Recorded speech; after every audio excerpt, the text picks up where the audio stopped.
बाबा साहब doctor BR Ambedkar नहीं बनते तो शायद आज जो हम पानी पी रहे हैं, आज जो हमें जो सहूलतें हैं, आज जो हमें रिजर्वेशन मिली, आज जो हमें पानी मिलने का अवसर जो है वो मिला, ये बाबा साहब की देन है।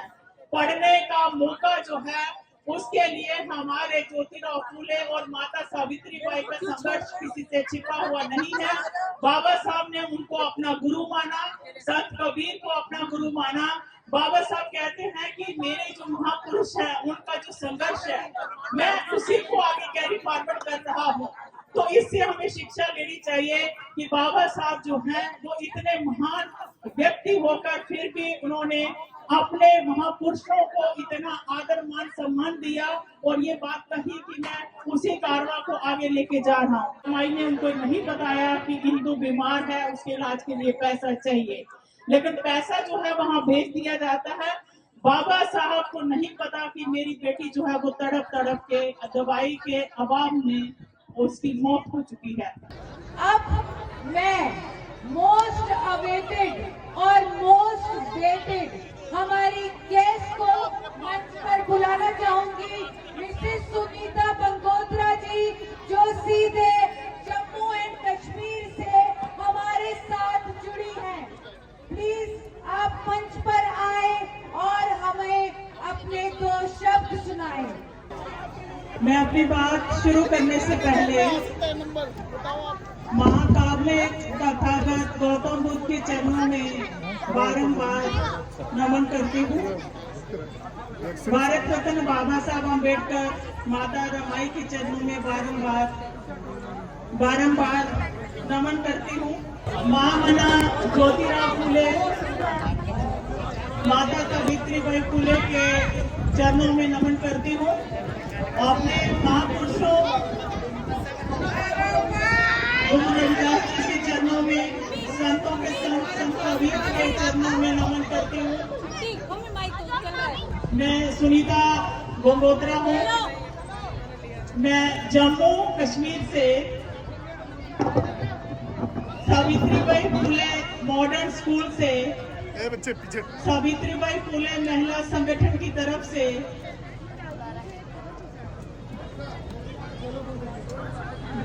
भिक्षु संघ को नमन करती हूँ। यहाँ पे जितने भी अलग अलग संगठनों से प्रेसिडेंट आए हैं, उनके साथी आए हैं, उनको नमो बुद्धाय जय भीम बोलती हूँ। प्यारे प्यारे बच्चों को मेरी तरफ से बहुत बहुत प्यार। मैं आभारी हूँ कि माता रमाबाई अम्बेडकर साहब ने मुझे दूसरी बार आमंत्रित किया है।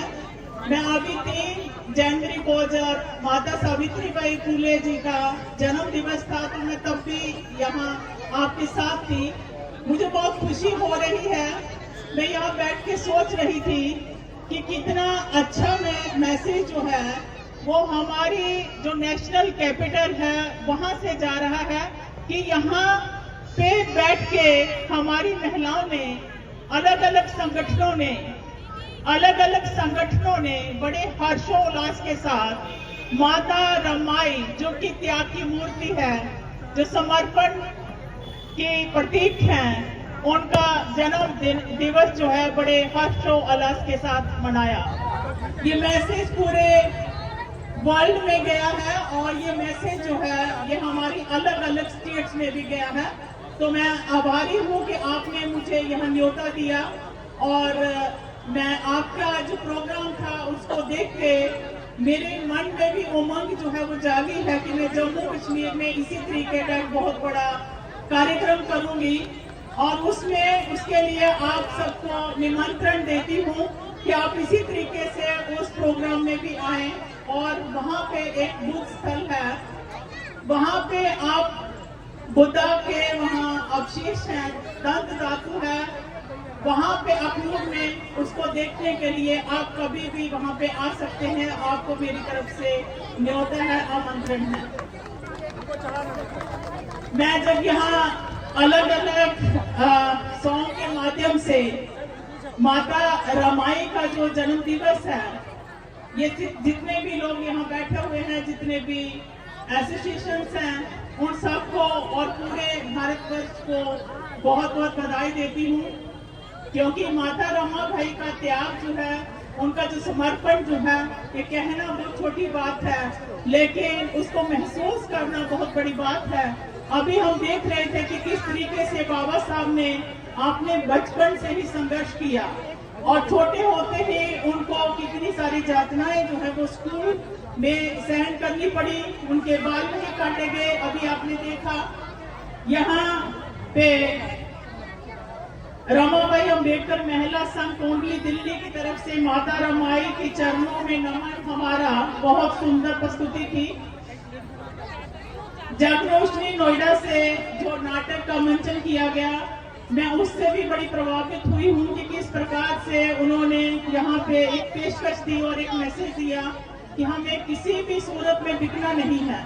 ये मैसेज हमारे बाबा साहब पहले ही दे चुके हैं कि रमाई में कभी मैंने गरीबी देखी है, मुसीबतें देखी हैं, लेकिन मैं कभी झुका नहीं, मैं कभी बिका नहीं। तो जब रोशनी ने जो मैसेज दिया है वो भी बहुत ही अच्छा था। और इसके साथ ही नशा जो है ये एक बहुत बड़ा कलंक है, उसके लिए भी उन्होंने बहुत बढ़िया मैसेज दिया है कि हमें किसी भी तरीके का अंधविश्वास जो है उसमें नहीं पड़ना है। तो यहाँ पे एमएलए साहब आए थे, यहाँ पे काउंसलर आए थे, उन्होंने बहुत अच्छा बोला। मुझे बहुत खुशी हुई कि उन्होंने अपना जो रुझान है वो अपने समाज की जड़ों के साथ वो लोग जुड़े हुए हैं। बात क्या करनी है, लोगों ने जाना शुरू कर दिया। तो हाँ, बारिश होना शुरू हो गई है, लेकिन फिर भी मैं अपनी बात जो है वो रखूंगी कि माता रमाई का जो त्याग है, अगर हम शुरू करें कि उन्होंने अपनी 4 संतानें खो दी और इंदु और रमेश जो है वो बाबा साहब के एब्सेंस में जब वो बाहर थे तो उन बच्चों की कैसे मौत होती है।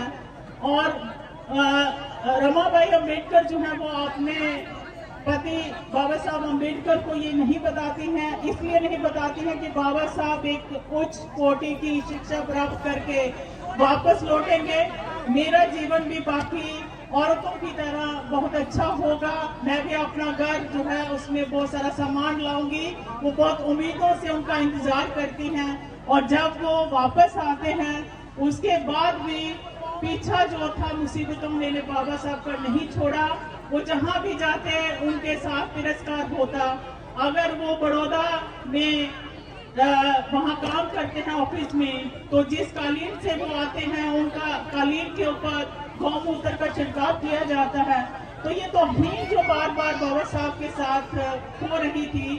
बाबा साहब ने ये यातनाएं सहते हुए जब अंत में उनके तीसरे बच्चे की मौत होती है, गंगाधर की मौत होती है, तो बाबा साहब इधर थे। उनको बहुत सारे झटके जो हैं वो मिले, लेकिन समाज को के उत्थान के लिए बाबा साहब कभी नहीं रुके और माता रमाई का साथ जो था वो हमेशा उनके साथ बना रहा। ये उसी का रिजल्ट है कि आज मैं आपके समक्ष हूँ। आज मैंने यहाँ देखा कि महिलाएं बहुत अच्छे वस्त्रों में यहाँ पे बहुत सुंदर साड़ियाँ पहन के बहुत अच्छे तरीके से बहुत कॉन्फिडेंस के साथ स्टेज के ऊपर उन्होंने प्रस्तुति दी। तो ये सब कमाल जो है ये माता रमाई का है। अगर बाबा साहब डॉक्टर बी.आर. अम्बेडकर नहीं बनते तो शायद आज जो हम पानी पी रहे हैं, आज जो हमें जो सहूलतें हैं, आज जो हमें रिजर्वेशन मिली, आज जो हमें पानी मिलने का अवसर जो है वो मिला, ये बाबा साहब की देन है। पढ़ने का मौका जो है उसके लिए हमारे ज्योतिराव फूले और माता सावित्रीबाई का संघर्ष किसी से छिपा हुआ नहीं है। बाबा साहब ने उनको अपना गुरु माना, संत कबीर को अपना गुरु माना। बाबा साहब कहते हैं कि मेरे जो महापुरुष हैं उनका जो संघर्ष है मैं उसी को आगे कैरी फॉरवर्ड कर रहा हूँ। तो इससे हमें शिक्षा लेनी चाहिए कि बाबा साहब जो हैं वो इतने महान व्यक्ति होकर फिर भी उन्होंने अपने महापुरुषों को इतना आदर मान सम्मान दिया और ये बात कही कि मैं उसी कारवां को आगे लेके जा रहा हूँ। लेकिन अब बात जो है वो ये है हमारे सामने कि माता रमाई जो है जिनका आज हम जन्म दिवस मना रहे हैं, उनका भी एक बहुत बड़ा त्याग जो है उसके माध्यम से उन्होंने हमें बहुत शिक्षा जो है वो हमें दी है। माता रमाई जो है वो एक बहुत अच्छी सुलझी हुई महिला थी, क्योंकि उनका बचपन जो था वो 9 वर्ष की आयु में उनके माता पिता उनके साथ नहीं थे। आप अंदाजा लगाइए कि दुख कितना बड़ा था। वो अपनी उम्र से पहले ही वो मैच्योर हो चुकी थी, वो जानती थी कि मुझे संघर्षों की वो आदी हो चुकी थी। जब उनका विवाह बाबा साहब अम्बेडकर के साथ होता है तो वो 14 वर्ष के थे, मात्र 14 वर्ष के। लेकिन माता रमाई को ऐसे लगा कि अब मेरे दिन जो है वो बदल जाएंगे, क्योंकि मैं ऐसे परिवार में आई हूँ जहाँ मुझे ससुर से पिता समान प्यार मिल रहा। लेकिन वो भी ज्यादा देर तक नहीं चला। उनके जो ससुर हैं वो भी इस दुनिया से विदा ले चुके। तो आप इस चीज को समझिए कि दुखों का पहाड़ जो है वो कैसे उनके बचपन से शुरू होता है। अगर हम उनकी तस्वीर देखें तो उनकी आंखों में हर चीज आपको वो समझ आती है। वो त्याग जिसकी हम बात करते हैं, जिसकी हम चर्चा करते हैं, वो सब उनकी आंखों से, उनकी सहन शक्ति से, उनका जो धैर्य जो था। बाबा साहब के आगे कई बार रमाई ने ये कहा, जब वो बार बार टूटती रही, एक बच्चा जाता है, इंदु चली जाती है, कुपोषण की शिकार होती है, उसके दवाई के अभाव में पैसा नहीं है, क्योंकि पैसा जो है बाबा साहब को भेजना है। बाबा साहब को अपनी पढ़ाई के लिए पैसा चाहिए था, लेकिन रमाई ने उनको नहीं बताया कि इंदु बीमार है, उसके इलाज के लिए पैसा चाहिए। लेकिन पैसा जो है वहाँ भेज दिया जाता है। बाबा साहब को नहीं पता कि मेरी बेटी जो है वो तड़प तड़प के दवाई के अभाव में उसकी मौत हो चुकी है। इसी तरीके से रमेश जो है वो भी चल गुजरता है। तो कितना दुख आज, अगर हमारे बच्चे को चूं तक भी बच्चा करता है, उसके पेट में थोड़ी सी दर्द हो जाती है तो हमारी जान निकल जाती है। लेकिन हमें माता रमाई से ये सबक लेना है कि कभी भी मुसीबत आए, बाबा साहब को याद करिए, रमाई को याद करिए, क्योंकि उनकी मुसीबतों के आगे हमें वो बहुत कुछ देके गए हैं। उनकी मुसीबतों के आगे हमारा दुख दर्द जो है वो कुछ भी नहीं है। तो ये बहुत बड़ा मैसेज जो है वो रमाई का हमारे लिए है। और रमाई किस तरीके से, जब राजरतन की मौत होती है, चौथे बच्चे की मौत होती है, तो वो बिल्कुल टूट जाती हैं। किस तरीके से वो बीमार पड़ती हैं और बाबा साहब की भी तबीयत उस समय बिगड़ना शुरू हो गई थी। दोनों खामोश थे, हालात जो है इतने बिगड़े हुए थे, खाना तो उनको भरपेट नहीं मिला। आज उनकी बदौलत हम भरपेट खाना खाते हैं, लेकिन समाज जो है वो तरक्की भी की है। हम लोगों ने पढ़े लिखा भी समाज है, आज समाज जागरूक हो रहा है। मुझे उम्मीद है कि नॉर्थ इंडिया से हमारी जो महिलाएं जो हैं, जो यहाँ से आगाज हुआ है कौंडली से, ये रमाबाई अम्बेडकर संघ की तरफ से जो आगाज हुआ है, उसको हम हर स्टेट में लेके जाएंगे। और इसके बाद जो प्रोग्राम होगा वो जम्मू में होगा। मैं दूसरी बार रिपीट कर रही हूँ। और जितनी भी महिलाएं, सशक्त महिलाएं मेरे सामने खड़ी है, ये मीडिया जो है इनको भी आमंत्रण देती हूँ कि आप सबको वहाँ आना होगा। आप देखिए जम्मू में भी किस तरीके से वहाँ काम हो रहा है, क्योंकि मैं शिक्षा के ऊपर काम करती हूँ तो ज्यादा बात मैं शिक्षा की करती हूँ। लेकिन मुझे अफसोस है कि ये चेयर्स अगर भरी होती तो बहुत सारे मैसेज मैं लेके आई थी। जो बाबा साहब ने कहा हमें कि शिक्षा शेरनी का वह दूध है, जो पिएगा वो दहाड़ेगा, इसमें कोई शक नहीं है। जो लोग पढ़े लिखे हैं, आपने देखा कि ये हमारे सामने जो मैडम है, ये कल IAS ऑफिसर होंगी, इनके सपने जो हैं बहुत बुलंद हैं। डॉक्टर साहिबा थी, नाटक का मंचन किया गया, अलग अलग कैरेक्टर में किस तरीके से सारे कैरेक्टर्स जो थे वो उसमें डूब गए। तो ये जो एक बहुत अच्छा नजारा जो देखा, ये सब कुछ एजुकेशन का कमाल है।